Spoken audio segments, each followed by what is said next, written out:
اعوذ باللہ من الشیطان الرجیم بسم اللہ الرحمن الرحیم الحمد للہ الذی لا یبلغ مدحتہ القائلون ولا یحصی نعماءہ العادون ولا يؤدي حقه المجتهدون ثم الصلاة والسلام والتحية والإكرام على سيد الأنبياء والمرسلين سيدنا ومولانا أبي القاسم محمد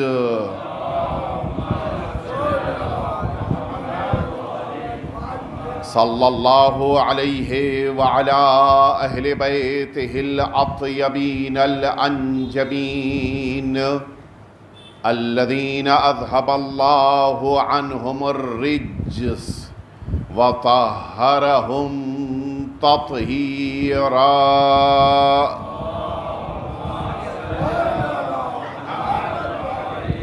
لا سیما الامام المبین بقیت اللہ فی الارضین ارواحنا و ارواح العالمین لتراب مقدمہ الفداء واللعنۃ الدائمۃ الباقیہ علی اعدائہم اجمعین اما بعد فقد قال ابو عبد اللہ الحسین ماذا وجد من فقدک وما الذی فقد من وجدک۔ ایک دفعہ مل جل کے آپ سبھی حضرات صلوات بھیج دیجئے۔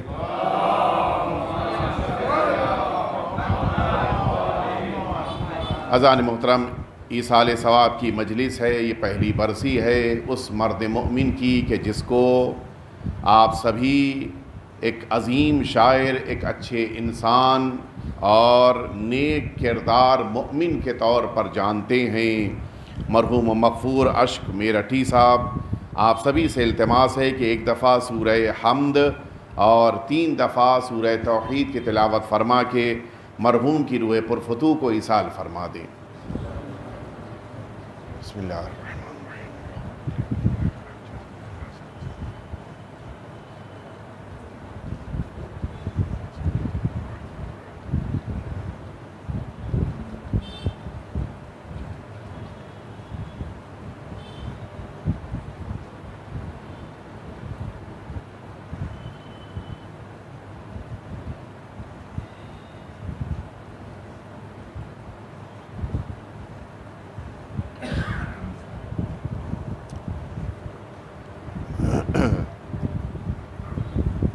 اذان محترم، وقت کتنی تیزی سے گزرتا ہے اس کو محسوس کرنا بڑا سخت کام ہوتا ہے۔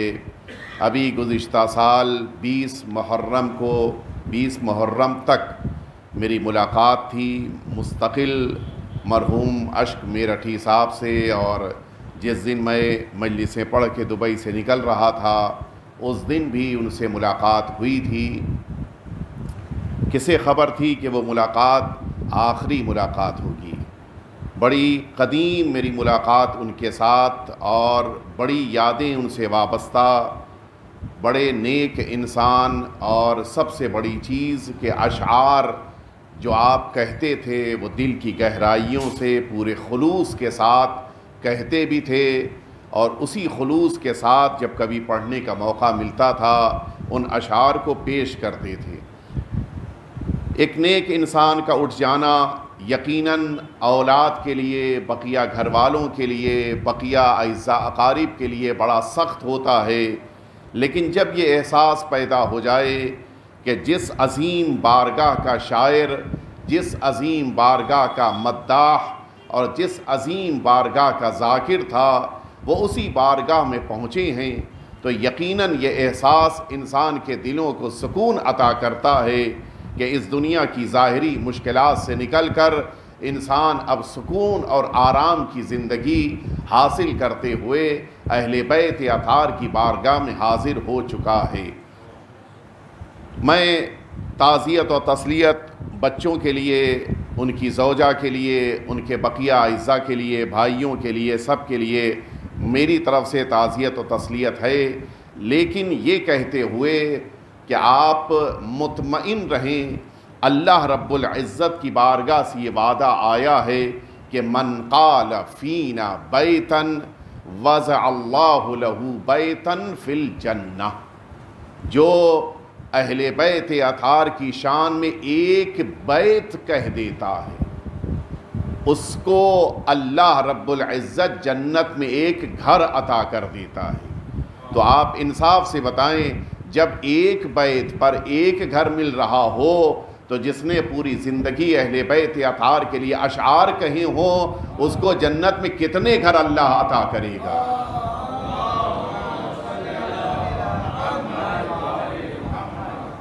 اللہ رب العزت اپنی رحمتیں نازل فرمائے اور ان کے درجات کو بلند کرے، سرکار سید الشہداء کی شفاعت ان کے شامل حال فرمائے۔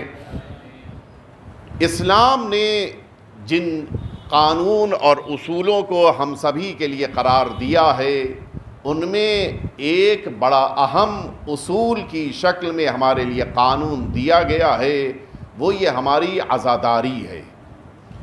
یہ عزاداری وہ عظیم نعمت ہے کہ جس کی آمد ہے، اور اس عزاداری کے لیے ہم سبھی تیاری کر رہے ہیں، اور اپنے اپنے طور پر جہاں کہیں بھی موقع ملتا ہے ہم اس عزاداری کے لیے کوششیں کرتے ہیں۔ ہمیں عزاداری کی تیاری کرنی ہے، عزاداری کے لیے ہمیں تیار ہونا ہے۔ عزاخانے سجائے جائیں گے، دیواروں کے اوپر رنگ کیے جائیں گے، فرش آمادہ کیے جائیں گے، منبر تیار کیے جائیں گے۔ یہ ساری تیاریاں عزاداری کے لیے ہمارے درمیان ہو رہی ہیں، لیکن ایک سوال بہت بار پوچھا جاتا ہے اور مسلسل اس کے بارے میں خدشات اور شبہات پیدا کیے جاتے ہیں۔ میں اسی کو آپ کے سامنے عرض کرنا چاہتا ہوں اور اپنی بات کو اسی سوال کے جواب پر مکمل کرنا چاہوں گا۔ سوال یہ پیدا ہوتا ہے کہ آخر سرکار سید الشہداء امام حسین کے مصائب کا تذکرہ اتنا زیادہ اور کب تک ہوتا رہے گا؟ یہ ایک عجیب چیز ہے۔ سرکار سید الشہداء کا واقعہ ایسا نہیں ہے کہ تاریخ بشریت کا پہلا واقعہ ہے، اور ایسا بھی نہیں ہے کہ واقعات کربلا انسانیت کے واقعات میں آخری واقعہ ہو۔ اس سے پہلے بھی واقعات ہوئے ہیں اور اس کے بعد بھی واقعات ہو رہے ہیں، لیکن آپ بتا دیجئے کون سا واقعہ آج زندہ ہے کوئی واقعہ زندہ؟ وہ واقعات کے جو اسلام سے پہلے رونما ہوئے، بڑے بڑے حادثات، بڑے بڑے واقعات ہوئے، لیکن آج کوئی نام لینے والا نہیں ہے۔ بہت سے واقعات ہیں کہ جو 1400 سال کے درمیان ہمارے سامنے آئے، آج اگر انہیں زبردستی یاد کرایا جائے تو یاد آ جاتے ہیں، ورنہ کوئی یاد کرنے والا ان کے لیے تیار نہیں ملتا۔ خاص طور سے غم کو یاد کرنا، خوشی تو پھر بھی انسان یاد کر لیتا ہے، لیکن غم کو یاد رکھنا بڑا مشکل کام ہے۔ معمولاً انسان غم کو یاد نہیں رکھتا، اور یہ جملہ ظاہر ہے کہ ایک شاعر کی مجلس سے، لہٰذا میں جملہ آپ کی خدمت میں عرض کر رہا ہوں کہ غم کو اگر یاد کر بھی لیا جائے، غم کو اگر یاد رکھا بھی جائے تو اسی تازگی کے ساتھ یاد نہیں رکھا جا سکتا۔ میں عرض کروں آپ کی خدمت میں، مثال کے طور پر اگر آپ کسی کے 40ویں کی مجلس میں جائیں تو غم ہے، اس کی اولاد کو، اس کے رشتہ داروں کو غم ہے، لیکن جو غم مجلس سوم میں تھا وہ آج نہیں ہے۔ مجلس چہلم کے بعد سال گزر رہا تھا، اب مجلس برسی ہو رہی ہے، برسی کی اس مجلس میں چلے جائیے، جو عالم چہلم میں تھا وہ برسی میں نہیں ہے۔ یہ جو غم ہے وہ کم پڑتا گیا، کمزور ہوتا جا رہا ہے، اور اسی لیے اردو زبان میں ہم سبھی یہ جملہ کہتے ہیں کہ وقت سب سے بڑا مرہم ہوتا ہے۔ مراد کیا ہے؟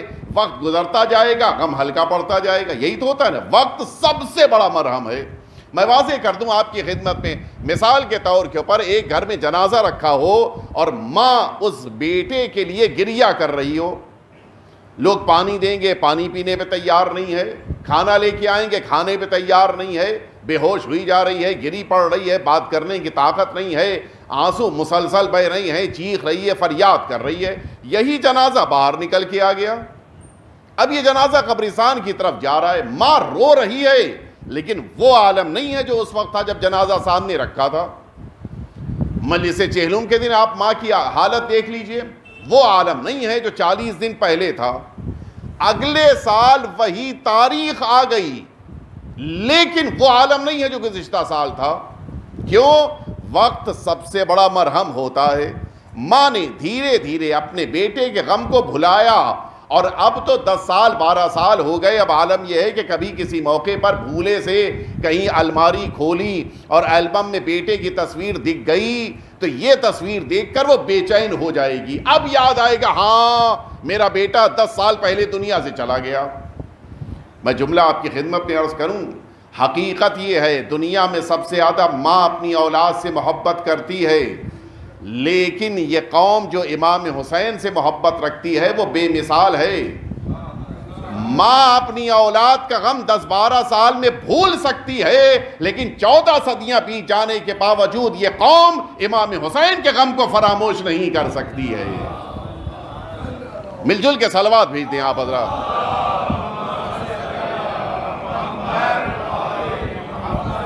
دنیا میں جتنے واقعات ہیں ان کی عمر کتنی ہے بتائیے؟ کتنی ایج ہے ان کی؟ کتنی عمر ہے؟ آپ اس کو سمجھنے کے لیے آئیے میں آپ کو لے کے چلوں. ابھی تو اس کا زمانہ تھوڑا سا کم ہو گیا ہے، گزشتہ دور میں اس کی بڑی اہمیت تھی. یہ جو اخبار گھروں میں آتے تھے بڑی اہمیت تھی. ہم لوگ بھی اپنی اسٹوڈنٹ لائف میں، مجھے بھی یاد ہے ڈاکٹر صاحب ہمارے زمانے میں تھے اور اس وقت بھی ڈاکٹر ہم لوگ کے اسٹوڈنٹ لائف میں تھے. ہم لوگ کے اسٹوڈنٹ لائف میں عالم یہ تھا کہ اخبار جب صبح میں آتا تھا تو سب کی دوڑ یہ ہوتی تھی کہ پہلے مجھے پڑھنا ہے. نہ جانے کون سی نعمت تھی کہ پہلے پڑھنے پہ مل جائے گی. پچھڑنا نہیں چاہتے تھے اور اس کوشش میں کبھی کبھی جھگڑے بھی ہو جاتے تھے. نہیں میں نے پہلے اٹھایا ہے، یعنی میں پہلے پڑھوں گا. یہ عجیب کوشش ہوتی تھی اس زمانے میں. ایک جوان صبح میں اپنے بستر سے اٹھا ہے، وہ گھر کے دروازے کی طرف چلا جا رہا ہے اس لیے کہ آج کا اخبار ملے تب اس کی صبح ہو. ناشتہ بعد میں ہوگا، فریش بعد میں ہوگا، برش بعد میں کر لے گا، سب کچھ بعد میں، لیکن اخبار پہلے پڑھنا ہے.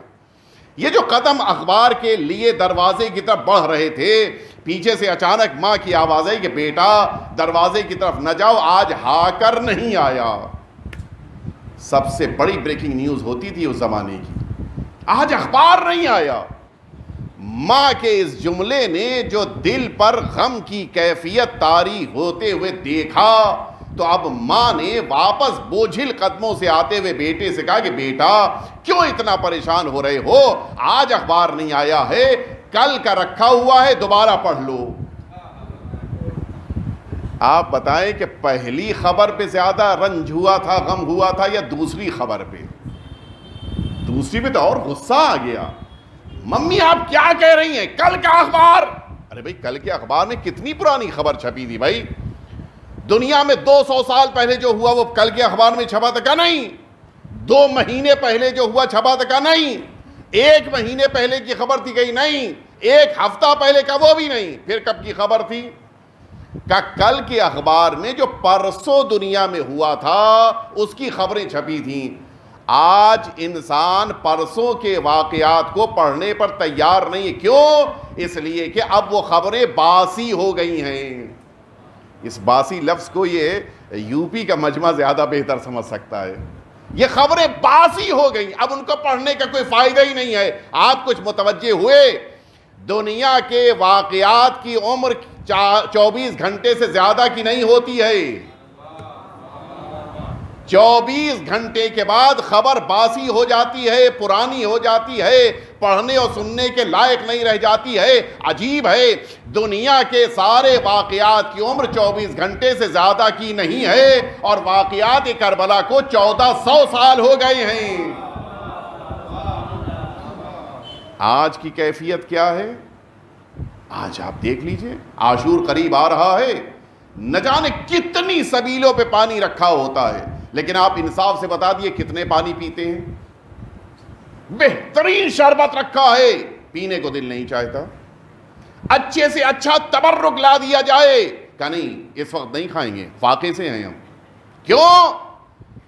وہ تو 1400 سال پہلے اس دن جس دن آقا شہید ہوئے اس دن بھوک اور پیاس تھی، یہ آج کیوں ہے؟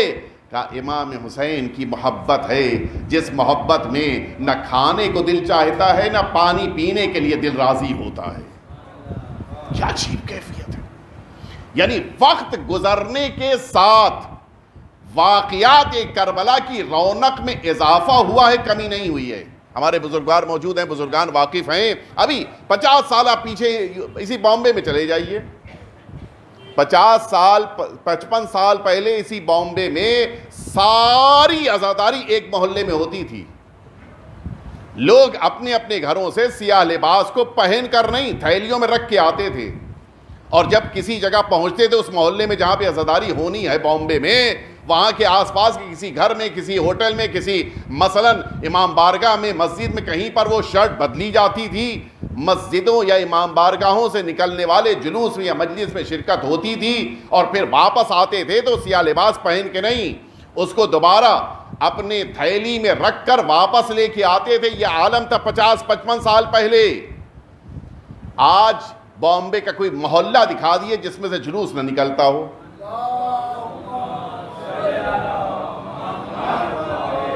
آپ بامبے سے آگے بڑھیے، وڈالہ ہے، باندرا ہے، ادھر آپ اندھیری چلے جائیے، ورسوا چلے جائیے، ملاڈ چلے جائیے، نہ جانے کتنے جلوس نکل رہے ہیں. اور شاید ہی کوئی محلہ ایسا دکھے کہ جس محلے میں آپ کو سیاہ لباس پہنے ہوئے مومن نہ دکھائی دے، اور شاید ہی کوئی محلہ ایسا دکھے کہ جس میں امام حسین کے نام پہ سبیل نہ لگی ہو. یہ کیا ہوا؟ 50 سال بعد تو غم کو کم ہو جانا چاہیے تھا. دنیا اسی حیرت میں ہے کہ سارے غم وقت کے ساتھ کم ہو جاتے ہیں، امام حسین کا غم وقت کے ساتھ بڑھتا جا رہا ہے. عجیب کیفیت ہے.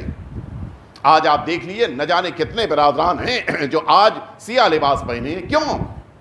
ابھی تو محرم نہیں آیا، یہ امام حسین کی آمد کی خبر مل رہی ہے، خود بخود دل رنجیدہ ہو رہا ہے.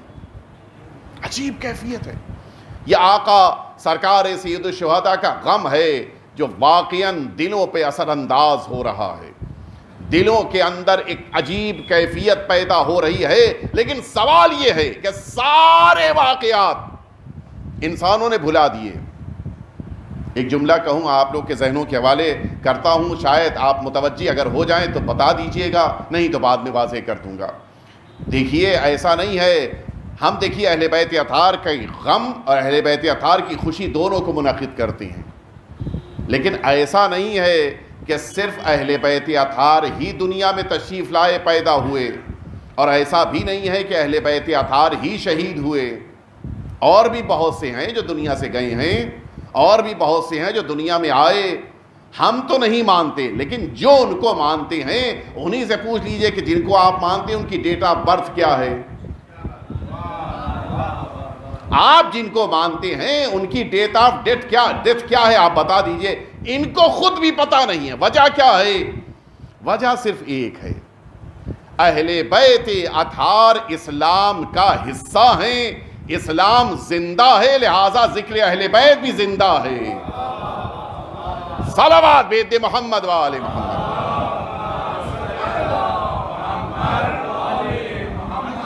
ایک اس سے بہتر صلوات بھیج دیا.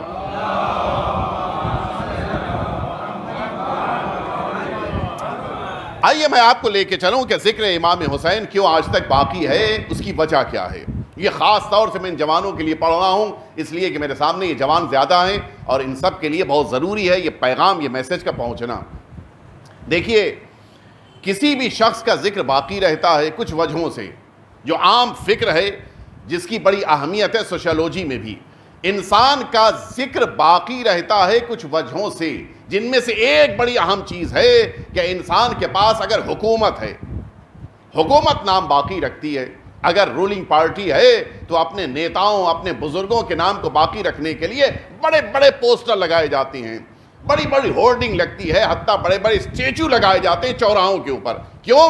یہ ہمارا نیتا ہے یا نہیں. ایک دوسرا مرحلہ، مال انسان کے نام کو باقی رکھتا ہے.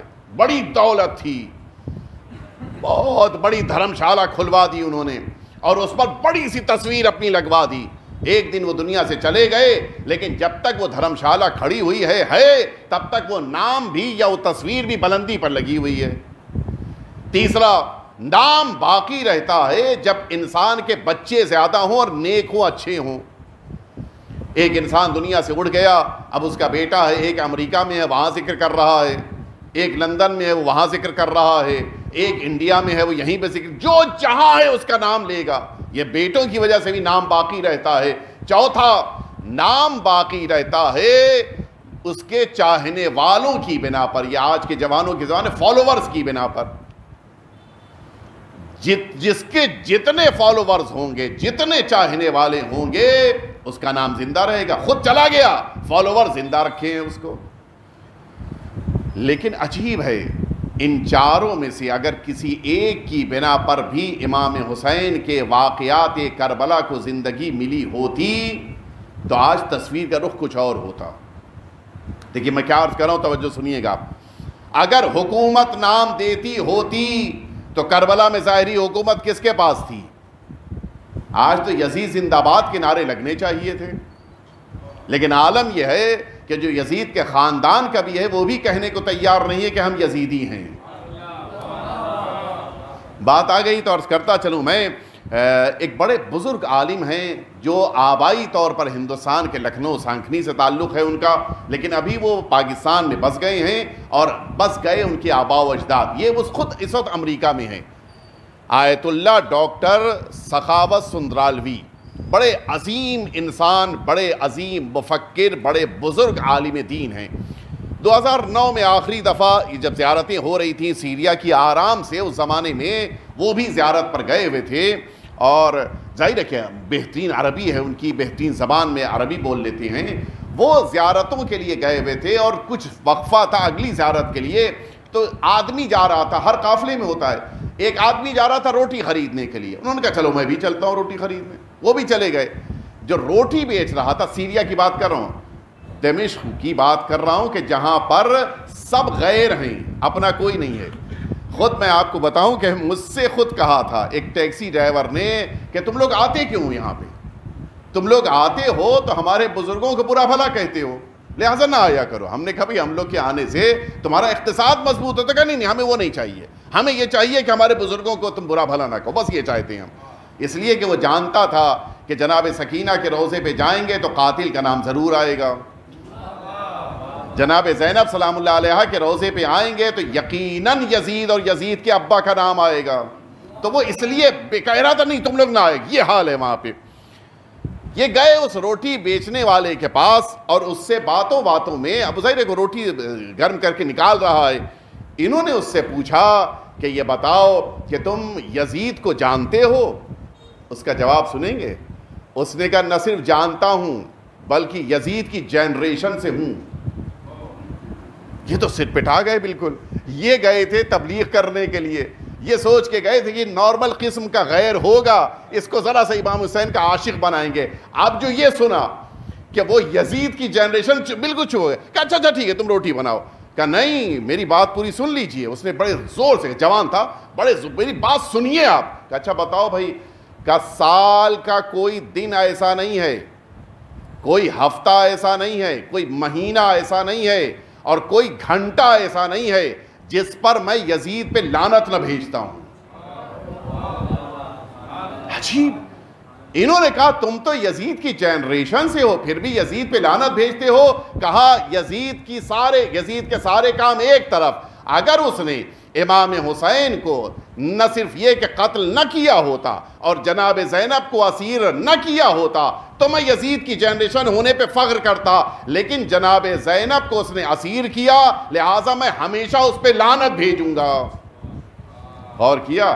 ڈاکٹر سندرالوی کہتے ہیں کہ میں نے جناب زینب کے حرم کی طرف رخ کیا کہ شہزادی آپ کا شکریہ, آپ شام اسیر ہو کے آئی ہیں لیکن وقت کی پیغمبر بن کے آئی ہیں. دین اسلام کو آپ نے پہنچایا ہے, وہ جو یزید کے خاندان کا ہے. جناب زینب کے اس انقلاب کی بنا پر آج یزید کو برا کہہ رہا ہے. تو اگر واقعی طور کے اوپر نام کربلا سے نکلتا حکومت کی بنا پہ یزید کا نام نکلنا، پھر واپس آ گیا اپنی گفتگو پہ، اور اگر مال کی بنا پر کربلا سے نام اوپر اٹھتا تو کس کا نام اٹھتا؟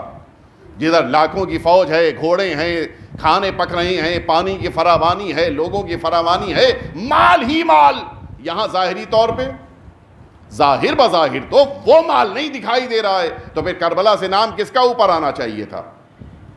اسی کا نام آنا چاہیے تھا جس کے پاس بیت المال ہے، لیکن یزید کا نام لینے والا آج کوئی نہیں ہے۔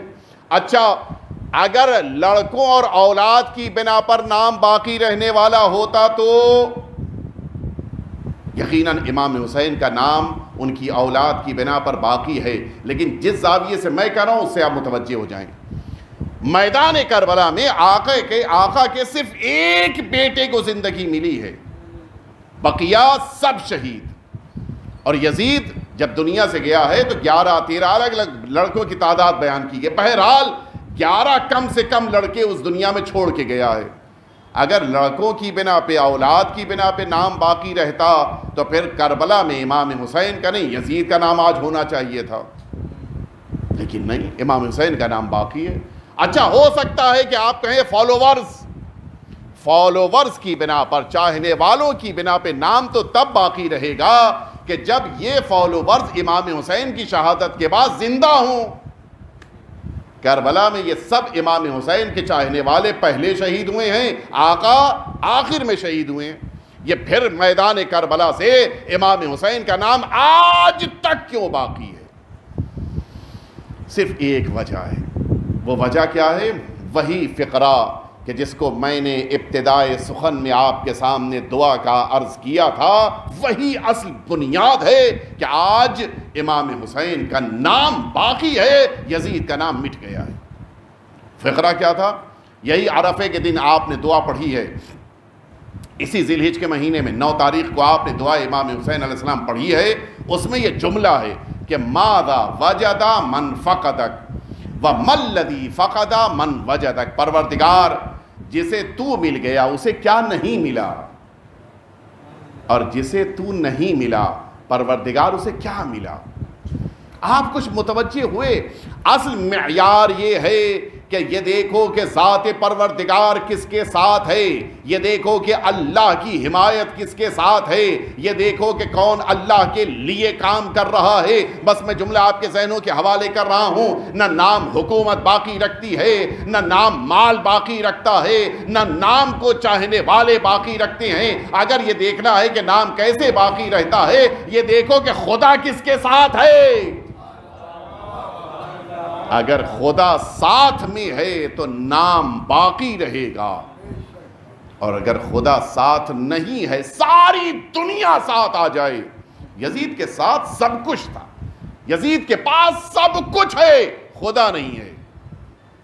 اور ادھر اصحاب کی تعداد بھی کم ہے، پانی بھی بند ہو چکا ہے، عجیب مظلومیت ہے، لیکن امام حسین کے ساتھ خدائے واحد ہے۔ میں نے یہ جملہ اس لیے کہا، آج کا یہ جوان اپنے کسی کام کو لے کے نکلتا ہے، کوئی پروجیکٹ ہے، کوئی ایسا اہم کام ہے، شام کو تھکا ماندہ گھر واپس، کیا ہوا خیریت؟ کرے آپ تو جانتے ہیں حکومت ہمارے ساتھ نہیں ہے۔ اچھا ٹھیک ہے، پھر کہ مال بھی ہمارے پاس نہیں ہے، پھر کہ ہمارے ساتھ ساتھی بھی نہیں ہے۔ آج کا جوان یہ ایکسکیوز پیش کرتا ہے کہ میری ناکامیابی کی وجہ یہ ہے کہ میرے ساتھ نہ حکومت ہے، نہ میرے پاس مال ہے، نہ میرے پاس افراد ہیں، جبکہ میدان کربلا سے امام حسین نے آواز دیا، نہ حکومتوں پہ بھروسہ کرنا، نہ مال پہ بھروسہ کرنا، نہ افراد پہ بھروسہ کرنا، اگر تمہارا بھروسہ ہو تو صرف اللہ پہ بھروسہ ہونا چاہیے۔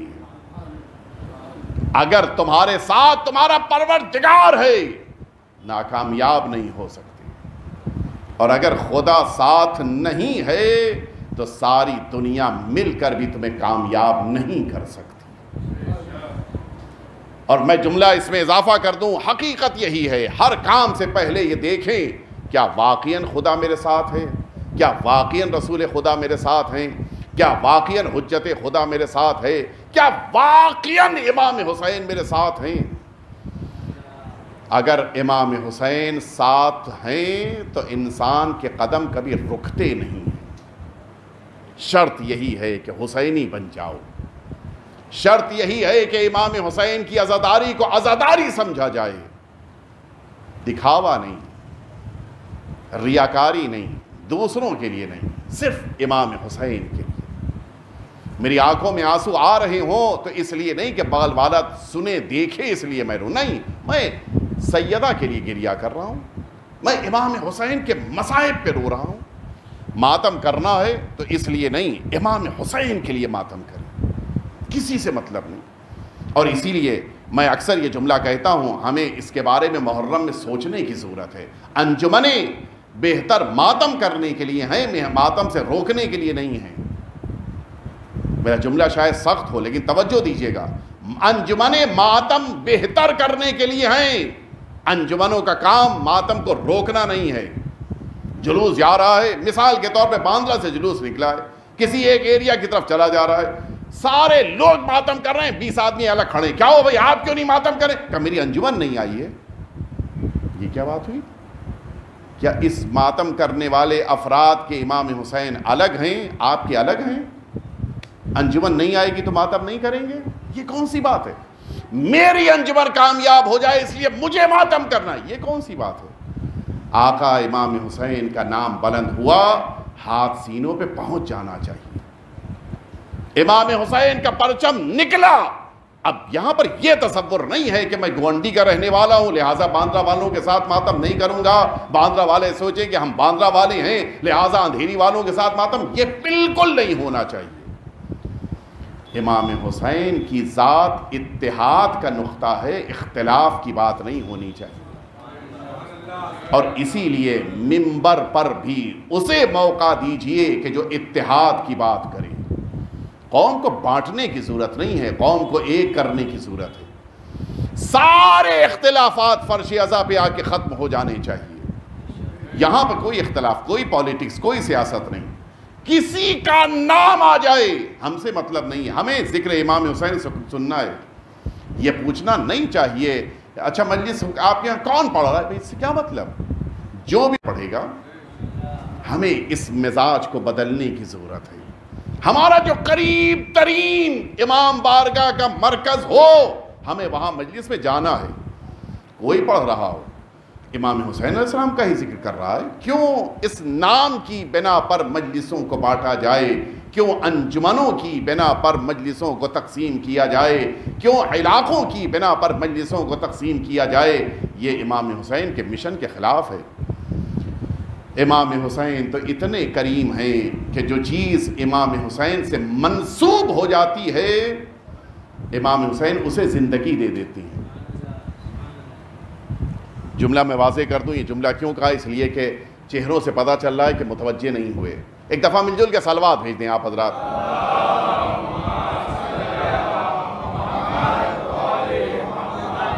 آپ توجہ فرمائیں، شہر لکھنؤ کتنے لوگ ہیں؟ آپ میں سے تقریباً میں سمجھتا ہوں سبھی گئے ہوں گے، نہیں گئے تو سنا ضرور ہے۔ لکھنؤ مشہور ہے اپنی ایک خاص عمارتوں کی بنا پر۔ وہ کون سی عمارتیں ہیں؟ امام باڑے۔ سب سے زیادہ لکھنؤ میں امام باڑے ہیں۔ کس نے بنوائے؟ آج سے 300 سال پہلے جو نواب تھے انہوں نے بنوایا، 350 سال پہلے جو نواب تھے انہوں نے بنوایا، 400 سال پہلے فلاں وزیر تھے انہوں نے بنوایا، ہے نہیں؟ اتنے پرانے۔ اب میں آپ سے پوچھنا چاہتا ہوں، یہ بڑا امام باڑہ، یہ چھوٹا امام باڑہ، یہ نجف والا امام باڑہ، یہ متعدد امام باڑے، یہ سب جو 300 ساڑھے 300 400 سال پرانے ہیں، یہ جن نوابوں نے بنوائے وہ امام باڑوں میں تو یقیناً نہیں رہتے رہے ہوں گے، یا رہتے تھے؟ نہیں، امام باڑے میں نہیں رہتے تھے، صحیح ہے کہ نہیں؟ وہ کہاں رہتے تھے؟ وہ اپنے محل میں رہتے تھے۔ وہ محل کتنا مضبوط رہا ہوگا؟ جس انجینئر سے انہوں نے یہ امام باڑہ بنوایا ہوگا، یقیناً اسی انجینئر سے یا اس سے زیادہ اہم انجینئر سے انہوں نے اپنا محل بنوایا ہوگا۔ آپ پورا لکھنؤ گھوم کے آ جائیے، امام باڑے تو ملیں گے لیکن محل آپ کو نہیں ملیں گے.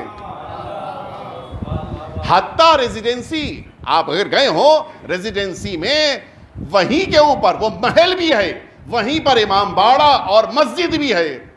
ریزیڈنسی میں محل گر چکا ہے, امام باڑہ اور ابھی تک مسجد باقی ہے.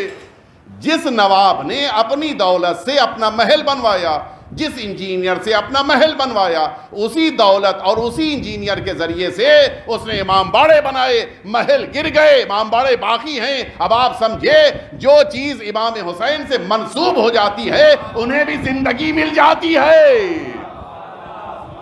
صلوات بھیج دے محمد و آل محمد.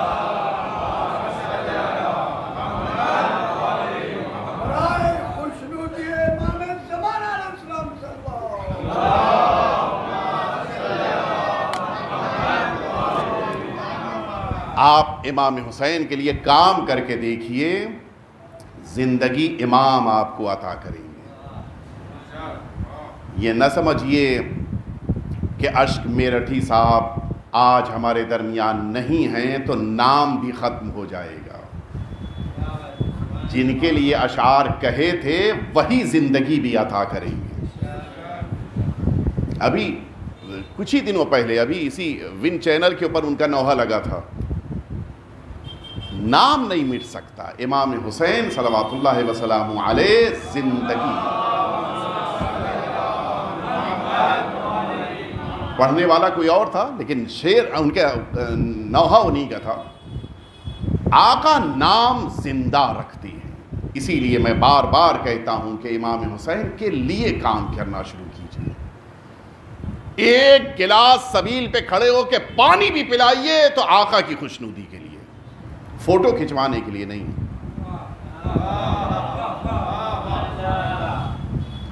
مجلسوں میں آئیے تو صرف امام حسین کی خوشنودی کے لیے.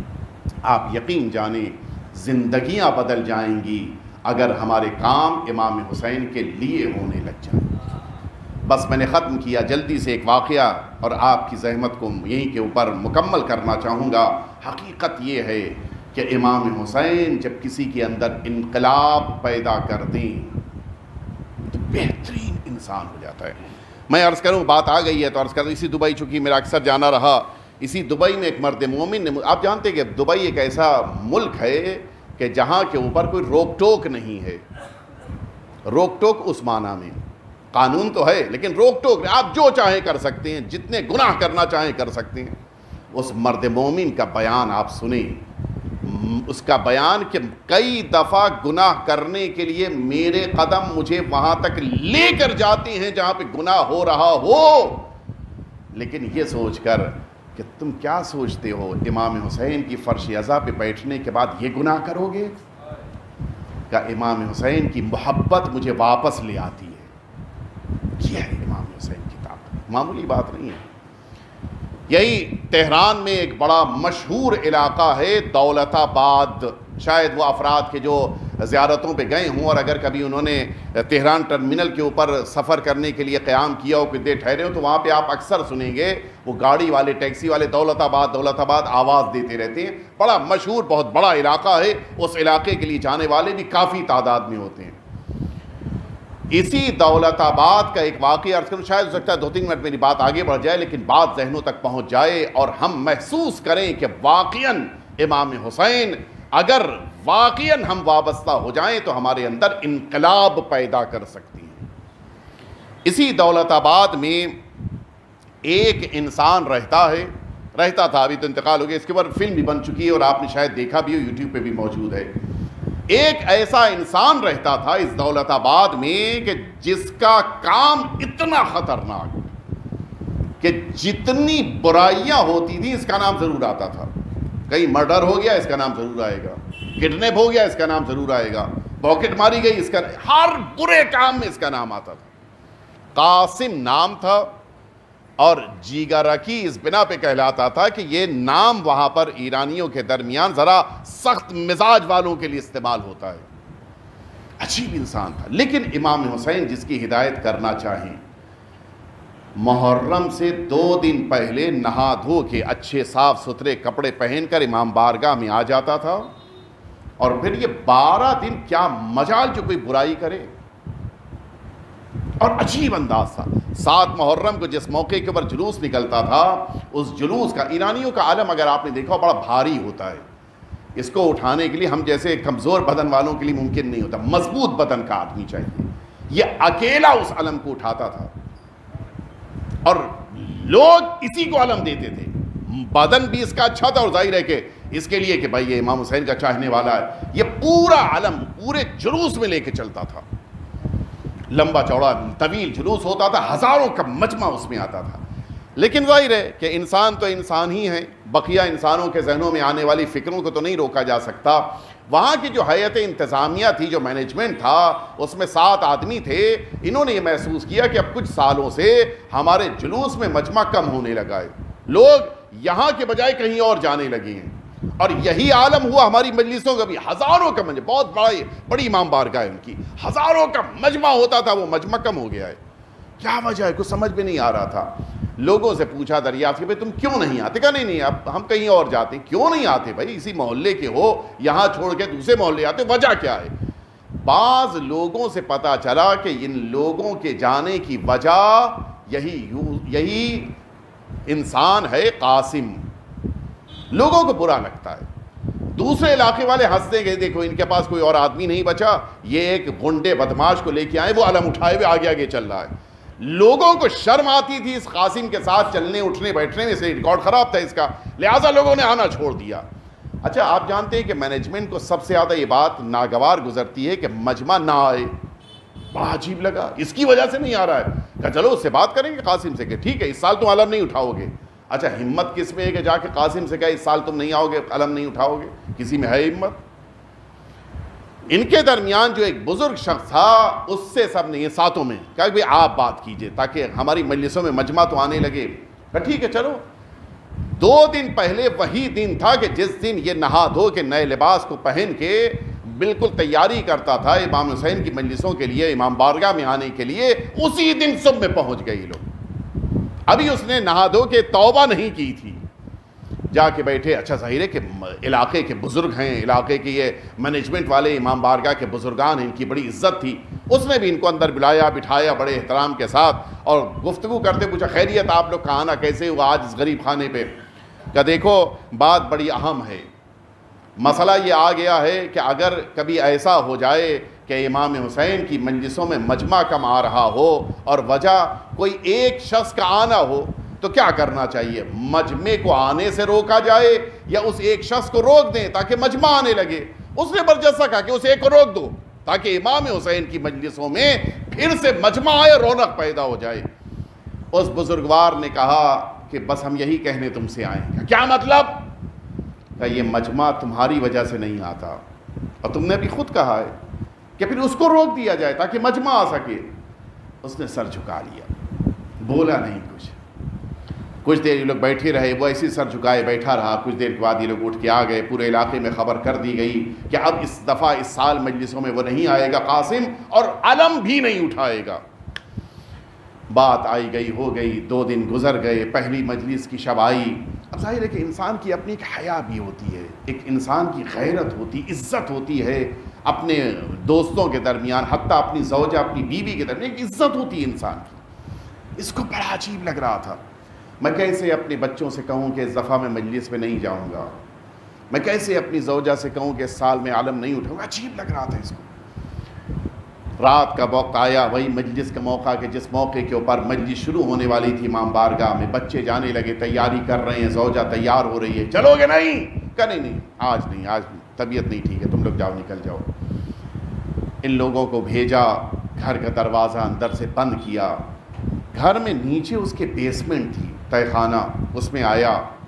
گھر کے جتنے کالے کپڑے اس کے پاس تھے, کسی کی شرٹ, کسی کی نقاب, سب کو لے کے آیا.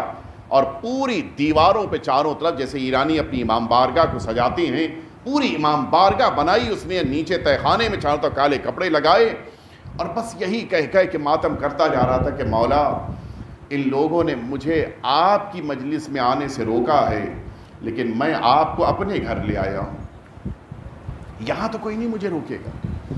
مولا یہاں پہ میں آپ کے لیے ماتم کروں گا، یہاں پہ مولا میں آپ کے لیے گریہ کروں گا، یہی کہہ کے ماتم کرتا رہا۔ مجلس کا وقت ختم ہوا، یہ لاک کر کے تہہ خانے کو اوپر آ گیا، پھر اس کے بیوی بچے واپس آئے، سب ذکر ہوا کہ آج خطیب نے کیا پڑھا، کیسی مجلس رہی، ساری باتیں سنتا رہا۔ آنسو اس کی آنکھوں میں بھی تھے، لیکن ظاہر ہے کہ اب اپنے بیوی بچوں سے کچھ ظاہر نہیں کرنا تھا، خاموش رہا۔ اگلا دن بھی اسی طرح سے، تیسرا دن، چوتھا دن، یہاں تک کہ 6 محرم، 7 کو جلوس نکلنا تھا، 6 محرم بھی آ کے گزر گئی، 7 محرم کی صبح آئی۔ آپ سنیں گے یہ جو مینجمنٹ میں 7 ممبرز تھے، ان میں سے ایک دوسرے کے دروازے پہ آیا، رو رہا تھا کہ ہم کو ابھی اسی وقت قاسم کے گھر چلنا ہوگا۔ خیریت کہ رات میں نے آقا امام حسین کو خواب میں دیکھا ہے۔ دوسرا ممبر کہتا ہے کہ میں نے بھی خواب میں دیکھا ہے۔ آئے یہ دونوں تیسرے کے دروازے پہ، کہا میں نے بھی خواب میں دیکھا ہے۔ یہ 7 رات میں امام حسین کو خواب میں دیکھا تھا۔ امام حسین نے آ کے بس ایک جملہ ان سے کہا تھا کہ یہ مجلس تمہاری ہے یا میری ہے؟ کیوں تم نے اس کو روکا؟ تم نے میرے ایک عزادار کا دل کیوں توڑا؟ کیوں ایک عزادار کو آنے سے روکا؟ جاؤ، جا کے اس عزادار سے معافی مانگو اور اس کو لے کے آؤ، میرے 7 محرم کا علم وہی قاسم اٹھائے گا۔ امام حسین فرق نہیں کرتے کون کیسا ہے، یہ میری ذمہ داری نہیں ہے، میرا کام فرش عزا تک لانا ہے۔ امام حسین اس کو تبدیل کر دیتے ہیں۔ سنیں گے آپ، یہ 7 صبح کا وقت تھا جس موقع کے اوپر قاسم کے گھر کے دروازے پہ آئے، کھٹکھٹا رہے ہیں۔ بچہ آیا دوڑتا ہوا، اور اب جو دیکھا کہ یہ محلے کے 7 بزرگان دروازے پہ کھڑے ہیں، بچہ رونے لگا، کہتا ہے کہ آپ ہمارے بزرگ ہیں، جلدی چلیے میرے بابا کو بچا لیجئے، ورنہ میرے بابا خود کو ہلاک کر دیں گے۔ یہ 7 اندر آئے، بچہ لے کے ان کو اسی بیسمنٹ میں جہاں کے اوپر اس نے کالے کپڑے چاروں طرف لگائے تھے، اس بیسمنٹ میں یہ 7 آئے، دیکھا یہ قاسم ہے جو اپنے اسی بنائے ہوئے امام باڑے کی دیوار سے اپنے سر کو ٹکرا رہا ہے اور خون سر سے جاری ہو چکا ہے، لیکن بس یا حسین کی آواز دے رہا ہے، اپنے ہوش میں نہیں ہے لگ رہا تھا۔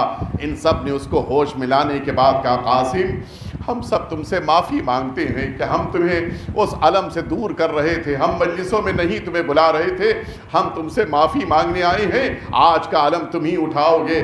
بس یہ جملہ سننا تھا کہ قاسم دہاڑے مار مار کے رونے لگا، کہتا ہے کہ تم معافی نہ مانگو، اس لیے کہ شب میں میرے آقا میرے حسین میرے خواب میں آئے تھے، اور آنے کے بعد مجھ سے ایک جملہ فرماتے تھے، کہہ رہے تھے کہ اے قاسم، حسین تم سے شرمندہ ہے کہ تم کو اپنی مجلسوں میں آنے کے لیے روکا گیا، لیکن اے قاسم یہ بھی تو مناسب نہیں ہے، میرا علم اٹھاتے ہو اور اس کے باوجود جھوٹ بول رہے ہو، میرا علم اٹھاتے ہو اس کے باوجود برائیاں کرتے ہو، میرا علم اٹھاتے ہو اس کے باوجود گناہ کرتے ہو۔ قاسم یہ نہیں سوچا کہ میرا علم اٹھانے والے کو سچائی اختیار کرنی چاہیے، اس کی زندگی میں تبدیلی آ جانا چاہیے۔ میں اسی لیے مولا سے رات سے معذرت طلب کر رہا ہوں، میرے مولا مجھے معاف کر دیجئے، میں نے آپ کے حق میں ناانصافی کی ہے۔ بات طے ہو گئی، ان سبھی نے کہا کہ آج کا علم تمہیں اٹھانا ہے اور اب مسلسل مجلسوں میں شرکت کرنا ہے۔ حسین ایسے انقلاب پیدا کرتے ہیں، اس نے ہمیشہ کے لیے توبہ کر لی، میں اب کبھی کوئی گناہ نہیں کروں گا، اب کسی کو ستاؤں گا نہیں، کسی کی تکلیف کا سبب نہیں بنوں گا۔ لیکن عجیب مرحلہ ہے، آیا 7 محرم کا وہ علم بھی اپنے ہاتھوں میں بلند کیا، مسلسل روئے جا رہا تھا اور یہی کہے جا رہا تھا کہ آقا حسین آپ کی وجہ سے میں نے توبہ کیا ہے، آپ کی بنا پہ میں پاک ہو گیا ہوں، مولا مجھے اب زندگی نہیں چاہیے ہے، مجھے آپ موت دے دیجئے، لیکن اس طرح سے مجھے میری موت آئے کہ جس موقع کے اوپر آپ کا جلوس نکل رہا ہو، میرا جنازہ بھی اسی جلوس میں شامل کر دیا جائے۔ سنو گے عزاداروں، نہ جانے امام حسین کو کیا پسند آ گیا، اس قاسم کو حسین نے اپنا بنا لیا۔ اب جو عاشور کا دن آیا، ادھر جلوس نکل رہا تھا، ادھر قاسم کا جنازہ بھی اٹھ رہا تھا، اس لیے کہ قاسم کو اسی دن عاشور کے دن موت آئی، اور اب جو جنازہ گزرنا شروع ہوا،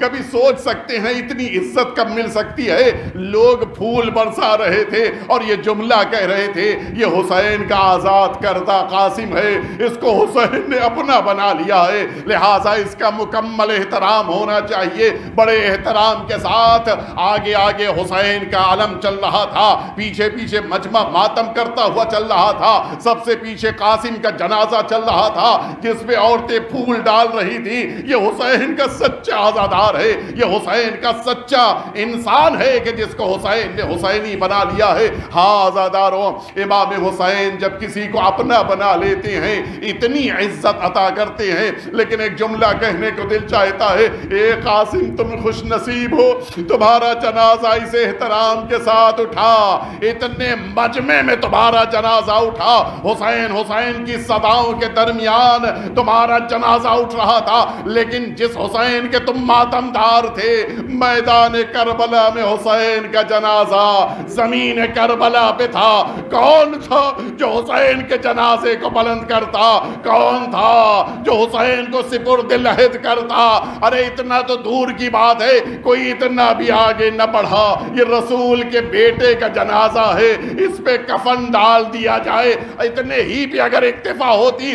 سنو گے عزادارو، میدان کربلا میں ایک ظلم اور ہوا، وہ ظلم یہ ہوا، اب جو جناب زینب اولیاء مقام کے قریب جناب فضہ آئی، کہتی ہے شہزادی کربلا میں قیامت آ رہی ہے۔ پوچھا اے فضہ، امام حسین کے قتل کے علاوہ کون سی قیامت ہو سکتی ہے؟ کہتی ہے شہزادی میں نے ابھی سنا ہے گھوڑوں کی نال بندی ہو رہی ہے تاکہ ان گھوڑوں کو زہرا کے لال کے جسم پہ دوڑایا جائے۔ یہ گھوڑے اب جو آگے بڑھے، زہرا کی لاڈلی زینب دوڑتی ہوئی ان گھوڑوں کے سموں سے خود کو لپٹ کے فریاد کر رہی تھی، اے سن اے گھوڑو، یہ حسین کا جنازہ ہے، یہ علی کے بیٹے حسین کا جنازہ، یہ رسول کا بیٹا حسین ہے۔ کوئی سننے والا نہ تھا، ادھر کے گھوڑے ادھر، ادھر کے گھوڑے ادھر،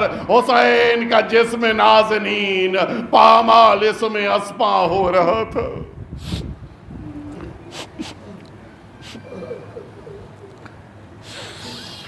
الا لعنت اللہ علی القوم الظالمین وسیعلم الذین ظلموا ای منقلب ینقلبون۔ الہی بحق الزہراء و ابیہا و بعلہا و بنیہا والسر المستودع فیہا ان تصلی علی محمد و آل محمد۔ پروردگار ہم سب کے آقا اور مولا کے ظہور میں تعجیل فرما۔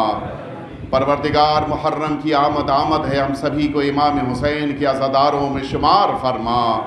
پروردگار ہم سبھی کو میدان محشر میں امام حسین کی شفاعت عنایت فرما۔ پروردگار جس عظیم انسان، جس مرد مومن کے ایصال ثواب کی مجلس ہے، پروردگار ان کے درجات کو بلند سے بلند تر فرما، انہیں امام حسین کا مہمان قرار فرما، برزخ کے مراحل کو ان کے لیے آسان فرما، ان کے تمام پسماندگان کو صبر جمیل عنایت فرما۔ پروردگار وہ تمام مؤمنین اور مؤمنات جو بیمار ہیں، مشکلات میں ہیں، پروردگار ان کی بیماری اور مشکلات کو دور فرما۔ پروردگار جن کے دلوں میں زیارتوں کا شوق ہے، بالخصوص امام حسین علیہ السلام کی زیارت، پروردگار ان کو یہ سعادت عطا فرما۔ پروردگار ہم سبھی کو عاقبت بخیر فرما۔ ربنا تقبل منا انکا انت السمیع العلیم۔ آپ سبھی حضرات ایک دفعہ پھر سے سورہ حمد اور سورہ توحید کی تلاوت فرما کے مرحوم مغفور اشک میرٹھی صاحب کی روح پرفتوح کو ایصال فرما دیں۔